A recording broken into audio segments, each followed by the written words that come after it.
राधे राधे मेरे दर्शकों, भक्ति मार्ग पर आपका स्वागत है। आपको क्या चुनने की अधिकार है और क्या नहीं चुनने की अधिकार है। आपको माता पिता चुनने की अधिकार नहीं होता है और भगवान जी आपका कर्म का हिसाब से जन्म देते, आपको जन्म मिलता है। आपका कर्म का फल जैसा होगा इसी प्रकार माता पिता आपको मिलेंगे। अगर आपका कर्म अच्छा है तो अच्छा माता पिता मिलेंगे, अगर आपका कर्म का फल बुरा होगा तो इसी प्रकार माता पिता मिलेंगे। आप मतलब ये माता पिता धनी है, ये गरीब हैं, इसको हम चुने इसका ना चुने, इस प्रकार नहीं होता है। ये अधर्मी है, ये धर्मी है, उसका हिसाब से आप चुन नहीं सकते हैं। ये भगवान आपका कर्म का हिसाब से ही प्रदान कर देते हैं। आपको भाई बहन चुनने की अधिकार नहीं होता है। आपका हिसाब से आप भाई बहन भी नहीं चुन सकते, वो भी भगवान जी ही प्रदान करते हैं आपका कर्म का हिसाब से। रिश्ता नाता भी इसी प्रकार ही होता है। आपका जितना भी रिश्ता नाता है सबका साथ में आपको किसी न किसी जन्म का हिसाब होता है, वो ही आपका रिश्ते नाते बनकर आपका साथ में रहते हैं। आपका शरीर को भी आप आपका हिसाब से नहीं चला सकते हैं।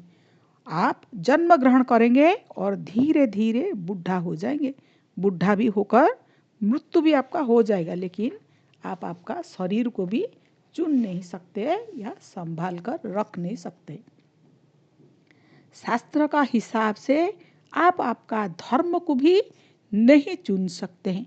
जिस परिवार कुल वंश वर्ण में आपका जन्म हुआ है, आप इसी का हिसाब से ही चलेंगे, वही ही श्रेष्ठ आपका श्रेष्ठ धर्म होता है।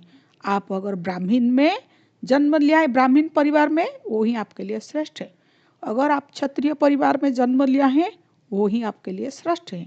और जैसे आप वैश्य में जन्म लिया है तो वो भी आपके लिए श्रेष्ठ है। अगर आपका शूद्र में जन्म हुआ है, वो भी आपका श्रेष्ठ है। जो भगवान का जैसे जिस परिवार में वंश में वर्ण में जन्म दिया है वो ही श्रेष्ठ होता है, क्योंकि ये सब भगवान जी का ही बनाया हुआ व्यवस्था है। आपका कर्म का फल भी आपको आप चुन नहीं सकते, वो भी भगवान जी ही देते हैं। आप क्या चुन सकते हैं? आप विवाह करने के समय वर वधू को चुन सकते हैं, इसीलिए तो आपको 4-5 ऑप्शन मिल जाता है। आप जितना वर वधू को ढूंढ सकते हैं और आपका हिसाब से आपको जैसे पसंद आ गया हो जाता है। ये एक भगवान ऑप्शन दे रखा है आपको।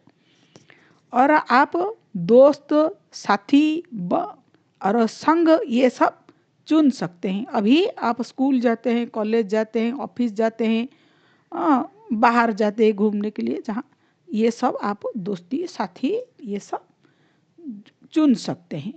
लेकिन कर्म का हिसाब से देखो, हर चीज़ को हमारा शास्त्रों में लिखा है, कर्म धर्म का हिसाब से चुनिए हर चीज़ को। साथी भी धर्म का हिसाब से चुनिए। आपका विवाह जो होगा, पति या पत्नी वर वधू जो चुनते हैं उसको भी हमारा शास्त्रों में जैसे लिखा गया है इसी प्रकार ही आपको चुनना है। खाना पीना, उठना बैठना, सोना जागना इत्यादि। खाना मीन्स आपको बोला है सात्विक भोजन मनुष्य के लिए उपयोगी है, तो आप सात्विक ही खाइए। हमारा सनातन धर्म बोलता है अहिंसा ही परम धर्म, किसी पशु पक्षी को मार के नहीं खाना है, आपको सात्विक भोजन खाना है। पीना है, शास्त्रों में लिखा गया है दारू पीना ये महापाप के अंदर आता है, इसलिए दारू नहीं पीना है। बाकी आप नारियल पानी पियो, जूस पियो, नींबू पानी पियो, लस्सी पियो, जो भी पीने के लिए कोई मना नहीं किया गया है। उठना है, आपको कहा गया है कि सुबह ही उठना है, ऐसा नहीं कि आप शाम को उठेंगे। सुबह उठना है और शाम ढलने की बाद, सूर्य अस्त की बाद आप सो सकते हैं। बैठना है, हमेशा संत साधुजन परिवार अच्छा व्यक्ति के साथ में ही बैठना है। ऐसा नहीं है कि आप चरित्रहीन व्यक्ति के साथ बैठ जाएंगे, दारू पीने वाला व्यक्ति के साथ में बैठ जाएंगे, कोई दुष्ट प्रकृति है उसका साथ में बैठ जाएंगे।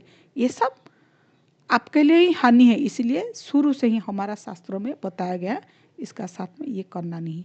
सोना भी वो शाम ढलने के बाद आप सो सकते हैं। जागना सूर्य उदय की बाद, उदय से पहले या जस्ट उदय की बाद भी आप जाग सकते हैं। ये सब देखो शास्त्रों में लिखा गया है। इसका हिसाब से आप काम करेंगे तो आपका शरीर भी अच्छा रहेगा, आपका मन भी अच्छा रहेगा, आपका जीवन में हर वक्त खुशी रही। आप करके देखिए कितना खुशी मिलता है। और वीडियो को लाइक शेयर सब्सक्राइब जरूर कर दीजिए। भक्ति मार्ग के साथ हमेशा जुड़ी के रहिए।